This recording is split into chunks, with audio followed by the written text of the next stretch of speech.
여기 일대는 한강변이거든요. 대지 5평짜리 매매 시세가 한 10억대 정도 합니다. 근데 여기는 정비 사업이 됐을 때 상방이 매우 높은 지역이거든요. 평가를 해보면 만약에 우리가 35평을 받는다, 나중에 계산을 해보면 여기 일대 시세는 상방을 60억에서 70억 가량도 볼 수 있거든요.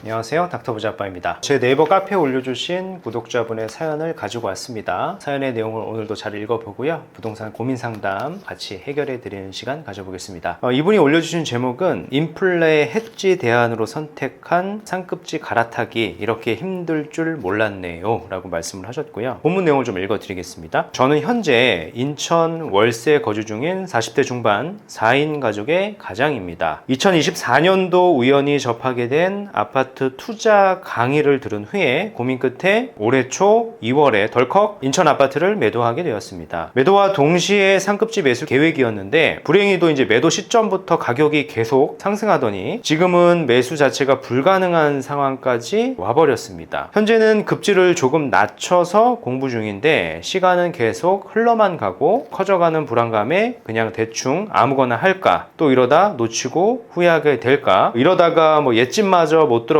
건 아닐까, 잠 못 이루는 날이 늘고 있습니다 라고 말씀을 하셨고요. 그래서 여러 가지 좀 고민을 좀 많이 하고 계신 것 같고, 저의 의견이 좀 필요하셔가지고 네이버 카페에 이렇게 글을 올리신 상황입니다. 기본 정보하고 소득 정보랑 자산 상황을 구체적으로 상세하게 잘 주셨기 때문에 제가 이제 영상으로 찍어서 좀 말씀을 드리는 거고요. 뒤에 좀 칠판에 적어 보면서 현재 아파트를 한 5곳이나 이렇게 말씀을 하셨거든요. 이 지역 중에서 어디 가는 게 좋을지 평가를 해드리고, 우리 상황에서 또 다른 선택지는 어떤 게 있을지까지 좀 의견을 드릴게요. 이렇게 좀 말씀드리고 싶습니다. 상황을 조금 정리해 보도록 하겠습니다. 40대 중반 맞벌이시고요. 소득은 합산으로 830만 원 정도 벌고 계시고, 저축은 300만 원 정도 이제 하고 계세요. 자녀는 2명이 있고요. 제가 이제 사연에서 소개해 드린 것처럼 인천 같은 경우에는 이제 매도를 하셨는데 이게 25년도 2월에 좀 매도를 했고, 지금 의사결정을 못 하신 상황인 것 같아요. 근데 내가 가려는 상급지 같은 경우에 시세가 좀 많이 올라서 좀 갈 수가 없는 상황이다라고 말씀을 하셨고요. 현금 같은 경우에 집을 팔아가지고 만든 돈이 현금이 7억 정도 있고요. 지금 이제 인천 쪽에서 월세로 거주 중이에요. 3천에 130만 원 월세로 거주 중이고, 목표도 말씀을 하셨는데요. 목표를 보면 2032년에 서울의 중급지 아파트를 한 채 소유하겠다라고 이렇게 말씀을 하셨거든요. 근데 이제 제가 봤을 때는 제목에서는 내가 이제 원래는 상급지 갈아타기를 하려고 했는데 매도하고 타이밍을 좀 놓쳐가지고 급지를 좀 낮춰서 이제 중급지라도 가야 되겠다라고 생각을 하신 것 같아요. 근데 목표 기간이 2032년인데 이거는 내가 지금 시점에 뭔가를 사면 목표 달성은 이제 바로 될 수 있는 거라고 저는 생각을 합니다. 이렇게 좀 의견을 드리고 싶고요. 질문을 여러 개 하셨는데요. 질문 단지를 제가 좀 언급을 좀 드려볼게요. 매수를 지금 검토하고 있는 단지가 이렇게 좀 말씀을 하셨습니다. 고민 내용이 재개발이나 재건축, 경매 등은 무지해서 엄두를 내지 못해서 서울 아파트를 매수할 거다라고 말씀을 하셨고, 거주하고 투자를 분리 희망한다라고 하셨습니다. 매수 희망 단지는 상도 노빌리티, 상도 센트럴파크, 도니문에 있는 센트레빌, 그리고 금호자이 1차, 헬스테이트 신촌, 이렇게 말씀을 하셨거든요. 이제 평형은 25평부터 33평까지 이렇게 말씀을 하셨는데, 이거에 대해서 좀 답변을 드리고 싶은 건 뭐냐면은 이렇게 좀 의견을 드리고 싶어요. 일단 고민인 게 이거잖아요. 재개발, 재건축, 경매 이렇게 말씀을 하셨는데, 특히 재개발, 재건축 같은 경우에는 우리가 이제 정비 사업이라고 얘기할 수 있으니까, 정비 사업은 내가 잘 모르겠어서 이거 대신에 서울에 있는 아파트를 갭 투자하겠다라고 생각을 하신 거고, 단지를 여러 개 이렇게 말씀을 하셨거든요. 이렇게 좀 분석을 해드리면 될 것 같아요. 말씀하셨던 지역 중에서는 이 지역을 우선하시는 게 좋을 것 같아요. 상도 일대랑 금호 일대 단지 중에서 금매를 조금 우선하시는 게 좋을 것 같고요. 상도 일대 자체는 자체적인 어떤 개발 계획보다는 바로 옆에가 이제 노량진이거든요. 그래서 노량진이 개발이 돼서 시세가 많이 올라가면 반사적으로 이익을 받아서 상도의 시세도 좀 많이 높아질 수 있는 지역으로 좀 평가는 해볼 수 있고요. 금호 같은 데는 충분히 이제 한강벨트의 역할을 할 수 있는 지역이고, 중급지 지역으로서 그 역할을 할 수 있는 지역이고, 향후에 좀 더 시세가 올라갈 수 있는 여력은 충분해 보이긴 합니다. 근데 좀 이렇게 보셔야 돼요. 현금이 7억이 있는 상황에서 서울의 아파트를 갭 투자하게 되면 이런 현상이 벌어지거든요. 서울의 아파트는 결국에는 전세가율이라는 게 존재를 하잖아요. 이 전세가가 단지마다 지역마다 시세가 약간 다르겠지만 한 50% 30%대 내외 정도 되거든요. 그러면 우리가 결국에 갈 수 있는 최대 매매 금액은 한 15억 내외 정도로 이렇게 수렴이 되게 돼요. 그럼 15억 내외 아파트를 찾다 보면 특정 지역들만 이렇게 쭉 나오게 되거든요. 또 이런 지역들이 상급지는 아니고 중급지라고 이제 표현은 할 수 있겠죠. 그래서 전세가율 때문에 갭 투자를 하게 되면 우리는 15억 내외 주택만 가게 될 것이고 결국엔 중급지로 갈 수밖에 없어요. 근데 우리가 목표가 지금 2032년에 서울의 중급지 아파트 한 채 소유하는 건데 이거는 사실 너무 쉬운 거잖아요. 지금 내가 매수하면 8호 달성이 되는 거니까. 그래서 제 의견은 만약에 우리가 정비 사업을 간다라고 하면 중급지가 아니라 상급지도 갈 수가 있거든요. 이렇게 좀 정리를 드리고 싶은데 예시를 한번 들어볼게요. 정비 사업 중에서 매매 금액이 오히려 더 싸거든요. 15억 정도 하지도 않고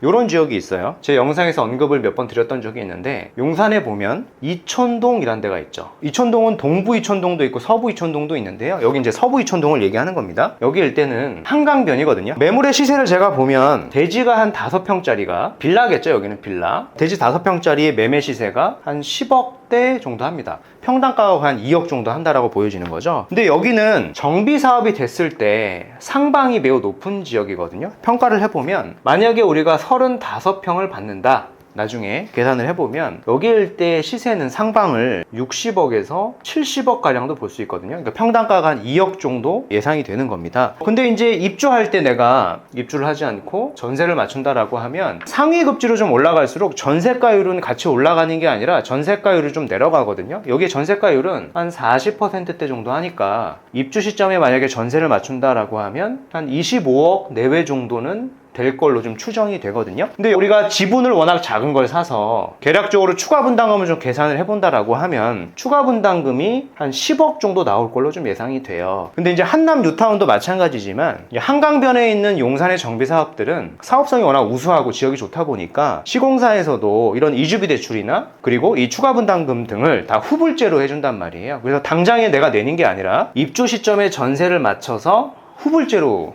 낼 수가 있는 거죠. 그렇게 되면 우리가 돈이 얼마가 남냐면 한 15억 정도가 다시 돌아오게 되는 거예요. 그럼 15억이 있으면은 그 시점에 내가 보셨던 이런 상도나 금호 일대를 그 시점에 추가적으로 또 매수할 수도 있는 겁니다. 여기는 비규제 지역이잖아요. 현재 여기는 규제 지역이고요. 근데 반대로 지금 시점에 내가 상도나 금호를 사게 되면 여기에 물론 이제 시세 차익이 있겠지만은요, 상방을 지금 시점에서 30평대 기준으로 한 20억 내외 정도로 보이는데 돈을 여기서 번다라고 한들 나중에 여기서 돈을 벌어서 이촌동에 있는 한강이 보이는 한강변의 신축 아파트는 이제 갈 수가 없다는 얘기죠. 그래서 정리를 해드리면 뭐냐면 내 목표가 이제 중급지라고 말씀을 하셨고 중급지 목표가 2032년이라고 말씀을 하셨는데 제가 봤을 땐 지금 이제 무주택자이기 때문에 이 현금 가지고 지금 개투자를 하면 2025년에 바로 이제 달성이 될 수 있는 목표이기 때문에 이제 큰 어려움은 아닐 것 같고 우리 상황에서 좀 상급지로 갈 수 있는 전략은 단순한 아파트의 개투자가 아니라 정비사업 지역까지 같이 좀 공부를 해볼 필요가 있다고 생각을 합니다. 소득이 아주 낮은 건 아니지만 상급지를 가기에는 소득이 아주 높은 수준은 아니거든요. 우리 상황에서 이제 정비사업이라는 지역을 특정하고 좀 공부를 해보면 충분히 우리 어떤 현금 흐름, 우리 저축 상황에서도 현금이 적은 건 아니니까 충분히 이런 지역을 가서 이 정도의 시세를 우리는 만들어낼 수도 있다고 저는 생각을 합니다.